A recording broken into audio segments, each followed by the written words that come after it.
Well, good afternoon, ladies and gentlemen, and welcome to Grumman Pilots YouTube channel, directly supporting the Grumman Pilots Association. And we're looking at here are bead clamp halves. They're just a half. They take two of them to make a whole one, but you'll notice a difference. This one has two little spot welds right here, and that spot weld holds on the inner seal.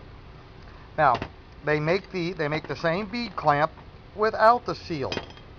And these are typically used on these are typically used on Cessnas and Vipers. But on a Grumman, you need to have the one with the sealed baffle seal. And look on yours, and if you don't see the two little spot welds, then you probably have the wrong ones on your airplane. And you'll also notice plumes coming up the stack, both from this joint and down the bottom. So we hope you find this informative and take a look at what's on your airplane. We just removed a complete set of Piper bead clamps off of a Grumman. We now have the proper ones on it.